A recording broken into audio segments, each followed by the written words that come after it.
Jadi sebenarnya harus kita pikirkan bahwa akhlak itulah yang insya Allah menentukan. Nah, kenapa?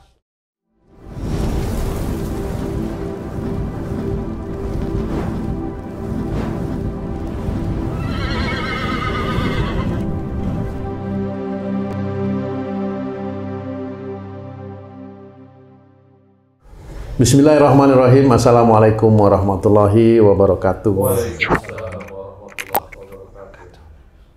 Para pemirsa dan sahabat beriman dimanapun berada, kita jumpa lagi di Ustadz Danu Official Channel bersama saya, Tung.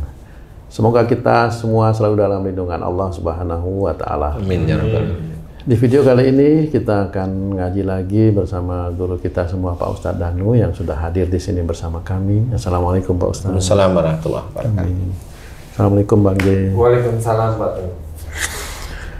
Sahabat beriman, para pemirsa dimanapun berada, kita langsung aja nih bincang-bincangnya dia dengan guru kita Pak Ustadz Danu mengenai, ini saya lagi nggak enak nih hidung. Lagi flu kondisi. Saya juga lagi gatel. Gatel ya.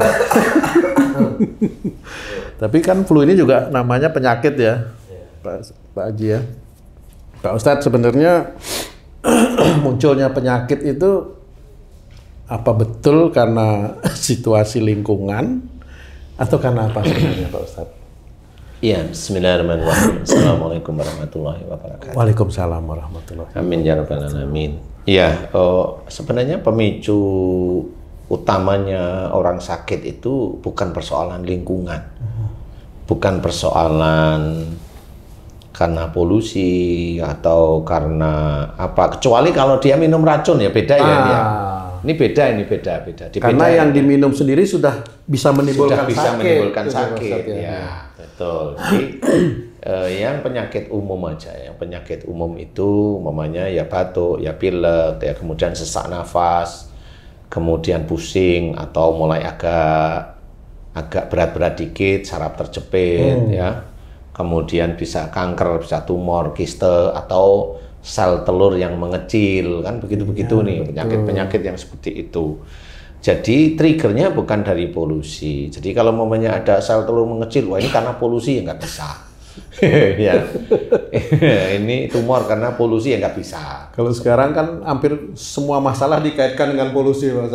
Iyalah, sehingga keluarlah jalan keluarnya adalah pengadaan barang karena polusi. Ya, itu memang lama-lama pengangguran itu karena polusi. Ya. Kan pengangguran karena polusi ya, karena nggak ada pemasukan ya dipecatin semuanya anak buahnya. Jadi ya itu karena polusi. Jadi penyakit itu memang di dunia ini kan belum bisa menemukan yang sesungguhnya, kecuali stroke karena pecah pembuluh darah. Nah itu. Tapi kenapa pecah pembuluh darah? Itu nggak pernah ketemu. Ya. Kemudian pembuluh darah jantung tersumbat. Dia kena jantung koroner sehingga harus pakai ring. Nah, kenapa kok bisa ada sumbatan pada pembuluh darah di jantung? Terjawab, mamanya kolesterol tinggi. Pertanyaan, kenapa kolesterol bisa tinggi? Kan itu harus dicari. Nggak semua orang yang gendut, nggak semua orang yang gendut kolesterolnya tinggi. Nggak semua orang yang kurus tidak terkena kolesterol. Kan seperti itu. Jadi harus difikirkan, harus bijak memikirkan sesuatu. Nah, disinilah sebenarnya di dalam Islam itu sudah diberitahukan oleh Allah Ta'ala bahwa kita harus mencontoh Rasul. Makanya Rasul itu sebagai uswatun hasanah, sebagai contoh yang baik dari perilakunya. Perilaku sehari-hari, dari cara berpikir, melihat sesuatu, mendengarkan sesuatu, membicarakan sesuatu, bergeraknya, kemudian semuanya apa saja. Sampai banyak teman-teman yang nyunah itu sampai duduknya, sendennya, cara megang kakinya, kalau habis subuh itu bagaimana duduknya Rasul itu ditiru sebenarnya. Ya nggak apa-apa, boleh-boleh aja seperti itu. Tapi itu nyunah gerakan, ya. Akhlak itu banyak. Jadi akhlak itu adalah dari sebenarnya diawali dari nafsu seseorang.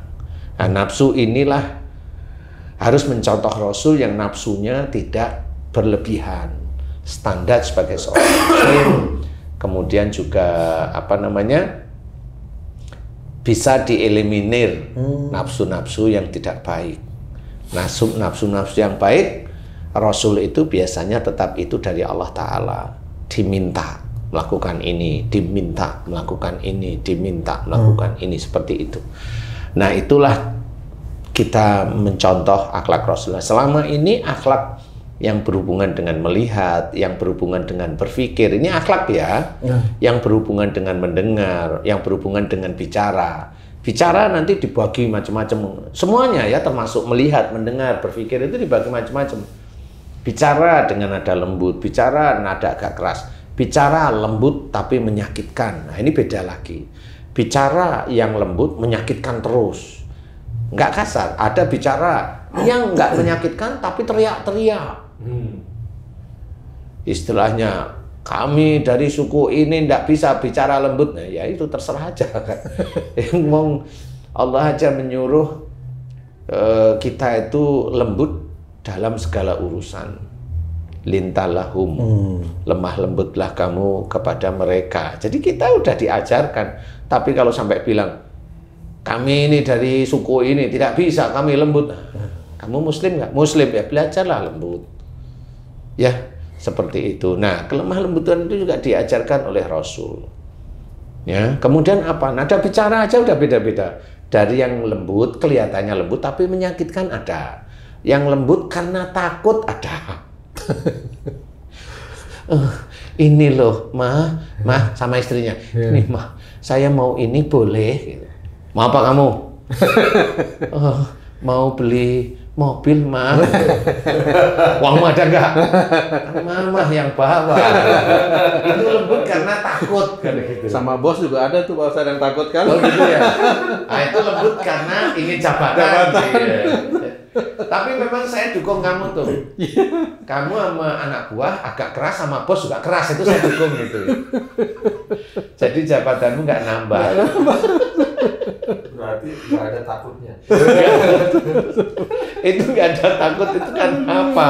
Walau alam nggak ngerti itu yang bisa jagung gitu ya. Jadi dari mulai bicara itu nanti macam-macam. Nah, di titik macam-macam inilah sebenarnya penyakit dari tenggorokan, mulut itu banyak. Dari melihat sesuatu tersinggung apa enggak, nanti penyakit di mata itu banyak. Jadi bagaimana dia dikasih dikasih nasihat, dia terima dengan enak, dengan lega, apa dia dikasih nasihat diem tapi menolak, itu beda-beda. Kalau dikasih nasihat dia menolak, dikasih pandangan dia menolak, atau kasar dia juga menolak, nah itu nanti dia muncullah katarak seperti itu. Nah, katarak itu dari polusi? Enggak juga.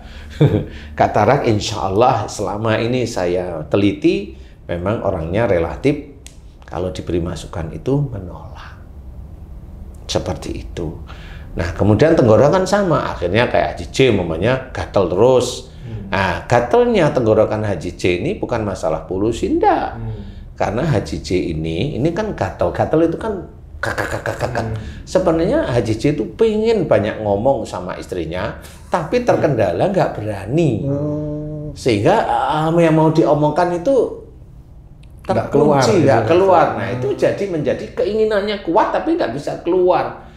Karena apa? Mamanya Haji J takut istrinya nanti langsing, mamanya. Langsing itu maksudnya sakit hati, itu kan terus kurus jadi langsing umpamanya. Jadi nggak bisa diomongkan. Itu bisa gatel di sini. Karena keinginan mau ngomong tapi ditahan. Seperti itu. Kayak mamanya Tung sebenarnya itu kan beda mamanya. Nah, itu cirinya apa? Tung itu punya ciri kalau ada orang ngomong, maunya ngomong, nyusulin aja. Betul Pak Ustadz itu. Jadi kalau ada orang yang seperti Tung banyak insya Allah orang itu kalau ada orang ngomong dia maunya nyusulin terus. Apalagi ngejak debat, ngonter atau pokoknya ikut ngomong, nimbrung atau ngonter seperti itu. Insya Allah seperti itu. Jadi kalau ada teman, nggak usah takut. Walaupun dia pendiam, dia memang hobinya ngonter omongan orang lain. Seperti itu. Jadi sudah, kenapa? Ini sudah saya teliti. Jadi itu orang muslim atau non-muslim itu sama aja. Sehingga itulah akhlak. Bagaimana orang bicara jangan dikonter, dengerin aja. Itu kan ciri Rasul. Kalau ada orang bicara, dengerin. Baik-baik, siapa tahu pembicaraan dia itu malah nasihat untuk kita. Tapi karena kita itu merasa pintar ya dikonter aja. Kalau umpamanya orang-orang yang di TV konter-konteran, dia kok nggak loh, besok dia itu malah mau mati aja. Jadi kalau sekarang iya terakhir habis itu terus paru-parunya apa namanya infeksi, kemudian radang, kemudian macam-macam. Iya memang seperti itu. Kenapa dia di akhir-akhir umurnya dia baru begitu? Karena menurut saya, ini saya loh ya, menurut saya walaupun dia sholat tapi imannya nggak bagus, tapi ditaruh oleh Allah Ta'ala sakitnya di titik-titik dia nanti sampai meninggalnya seperti itu. Kenapa? Emang orang ngototan seperti itu kalau dikasih masukan kan nggak bisa. Jadi percuma kalau dia itu diingatkan oleh Allah Ta'ala sejak awal seperti itu, tapi kalau diingatin nggak bisa ya tetap aja Disitulah kuncinya bahwa orang itu harus belajar, imannya harus diperbaiki. Kalau ada salah mohon ampun. Kalau mamanya diundang di TV disuruh adu argumen, ya udahlah nggak usah. Apalagi yang diadu muslim dengan muslim. Janganlah kita seperti itu, malu. Nah TV yang jadi jagoan aduan itu ya itu hartanya ya abu-abu itu yang dapat. Walau alam itu sama seperti riba itu, karena ngadu terus satu muslim yang satu muslim diadu seperti itu. Nggak bisa seperti itu. Jadi dia tetap akan menciarkan sesuatu yang memang kurang manfaat. Betul. Sehingga orang muslim itu akan ngeblok di sisi sana, sama orang muslim itu ngeblok di sisi sini. Itu kan dipecah belah oleh TV sebenarnya. Apapun TV-nya itu katanya pengajiannya itu bikin hati tentram barangkali ya, itu kan hanya tema aja ya. Jadi sebenarnya harus kita pikirkan bahwa akhlak itulah yang insya Allah menentukan. Nah, kenapa? Umpamanya kamu yang sering kontrol, nanti di daerah sini ada itu hormon-hormon yang di daerah sini itu dia itu akan mengeluarkan, dia akan terinfeksi atau dia meradang di titik itu.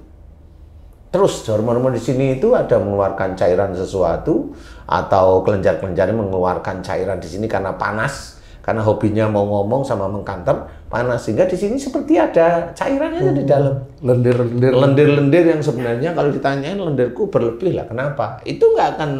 Coba kamu tes nanti, kamu berobat ke dokter. Sini banyak lendir dok, coba aja minum obatnya. Yang paling bagus dok, coba aja mumpung uangmu ada loh.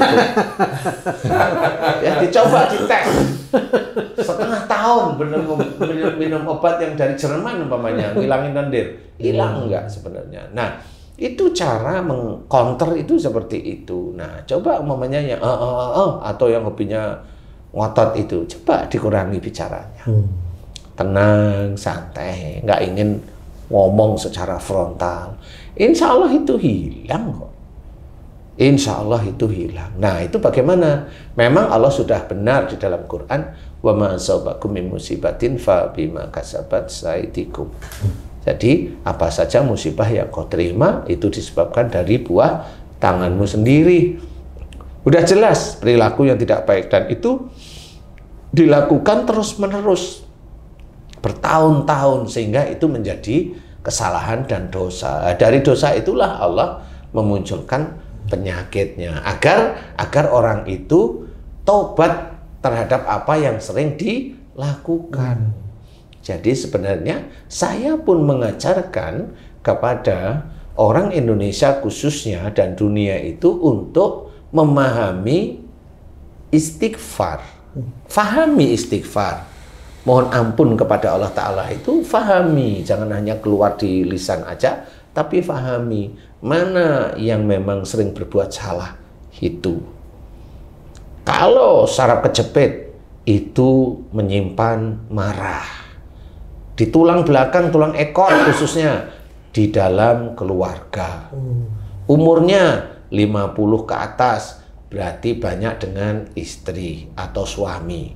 Kalau dia sarap kejepit di umur 40, berarti dia dulu pernah menyimpan marah dengan orang tuanya. Itu saya meneliti dan bisa. Kalau orangnya memahami, kemudian juga dia belajar, mohon ampun, minta maaf kepada orang tuanya. Orang yang meminta maaf kepada orang tuanya, ini kan syariat. Diajarkan oleh Allah Ta'ala. Diajarkan oleh para ustadz seluruh dunia. Betul. Kalau salah meminta maaf kepada yang bersangkutan, loh itu diajarkan. Saya juga mengajarkan, tapi di titik persoalannya adalah tempat dia sakit. Sebenarnya sama. Fokus mohon ampunnya, fokus di titik itu. Nah, disitulah nanti Allah mulai melihat amal solehnya dilihat, imannya dilihat. Kalau memang dilihat oleh Allah Ta'ala itu cukup, insya Allah Allah akan memberikan kesembuhan. Insya Allah. Apakah itu menjadi satu pembuktian juga, Pak Ustaz? Itu pembuktian bahwa benar Allah sudah menulis dalam Quran bahwa yang kita contoh itu hanya Rasul itu ya kita benar-benar kita contoh sebagai contoh yang baik, uswatun hasanah. Itu sebenarnya. Jadi banyak orang Muslim yang benar-benar dikasih bukunya yang namanya Quran itu tidak paham. Sehingga itu menjadi lalai. Bahwa Rasul ini contoh yang baik. Bukan hanya cuma sholatnya Rasul. Bukan hanya itu. Bukan caranya Rasul dan berpuasa. Bukan cuma itu aja. Bukan cara minumnya Rasul. Bukan cuma itu aja. Akhlak sehari-hari itu dengan istri, dengan anak, dengan orang lain, dengan orang yang memusuhi, dengan orang yang melempar kotoran, dengan orang melempar batu, diusir, difitnah. Ini kan ada akhlak di situ. Itu yang harus kita contoh. Makanya ujian demi ujian yang kita hadapi itu tergantung dari keimanan kita. Semakin kita itu di mata Allah Ta'ala imannya semakin naik, ujiannya termasuk yang cukup berat. Dan itu pun harus dengan istiqomah kita itu mengerjakan ujian tersebut. Kalau memang tidak mampu itu yang bagaimana? Umpamanya, saya difitnah saudara saya yang baca-baca itu memfitnah saya, umpamanya. Karena nggak tahu. Karena mereka menutup matanya, menutup telinganya. Padahal saya berikan ini ada dalam Quran, ini ada dalam sunnah, ini ada dalam hadis. Karena dia menutup, karena ditutup oleh mursyid-mursyidnya, ya sudah. Akhirnya dia fitnah demi fitnah. Saya mengetahui umpamanya saya difitnah, saya nggak bisa klarifikasi. Nggak perlu saya klarifikasi. Kenapa? Kalau saya klarifikasi, ini ada berbenturan nanti antara orang-orang Muslim. Saya juga tidak menginginkan orang Muslim itu memihak kepada saya. Enggak, saya menyebarkan ini tauhid sebenarnya. Nah, disitulah sebenarnya orang harus berpikir. Kalau kamu menggunakan bacaan, sembuh enggak? Harus objektif. Kalau nggak sembuh, pakailah otak. Nggak ada yang keluar syariat di sini. Seperti itu. Nah, disinilah sebenarnya taubat yang harus kita kerjakan itu. Loh, mereka itu taubatan nasuha itu ngerti loh. Taubatan nasuha gimana sih? Gimana sih coba? Kan mohon ampun atas apa yang dikerjakan. Menyesali perbuatannya. Tidak mau mengulang lagi. Lah kan benar sudah. Kita itu mengajari taubatan nasuha di titik dia itu sakit. Kan seperti itu. Nah, disinilah harus kita pahami bahwa sakit itu insya Allah, kata Allah, apa saja musibah yang kau terima itu dari buah tanganmu sendiri. Jelas sekali. Ya. Dan itu harus kita pegang bahwa itulah firman Allah, kalamullah. Dan itu harus kita pahami. Kemudian kalau kita sudah tahu, oh iya ini dari dosa, ya mohon ampun. Kalau itu berhubungan dengan tenggorokan, nada suaranya bagaimana itu aja. Nggak perlu ketemu sama saya, nggak apa-apa. Oh kalau nada di sini, ini nada suara. Berarti saya kalau ngomong tuh teriak-teriak senengannya. Menghasut mamanya, ya di sini sama. Disinilah harus kita ketahui. Kalamullah atau ayat-ayat dalam Quran itu petunjuk bagi kita. Jadi jangan kita sia-siakan. Jangan hanya mendengar dari mursyid-mursyid yang memang tidak bertanggung jawab sehingga terhasut. Padahal yang sebenarnya yang diceritakan itu benar, tapi karena mursyidnya itu tahu kalau itu dia tidak bisa melakukan kegiatan pengobatan dengan bagus, akhirnya dia menghasut. Yang dihasut saudaranya sendiri. Iya, mudah-mudahan ini bisa menjadi manfaat. Masya Allah. Lama-lama PR-nya semakin menumpuk. Terima kasih banyak Pak Ustadz. Alhamdulillah masukannya nih.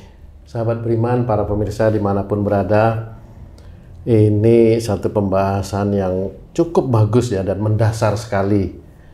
Khususnya bagi kita orang-orang muslim, mudah-mudahan kita bisa mengambil hikmah, pelajaran, dan akhirnya bisa kita praktekkan, aplikasikan dalam kehidupan kita sehari-hari, khususnya bagi diri saya dan kami yang ada di sini. Terima kasih banyak Pak Ustadz. Mudah-mudahan apa yang kami sampaikan ini bisa memberikan manfaat untuk meningkatkan iman dan ketakwaan kita kepada Allah Subhanahu wa Ta'ala. Sampai jumpa di video kami yang lain. Wassalamualaikum warahmatullahi wabarakatuh. Waalaikumsalam warahmatullahi wabarakatuh.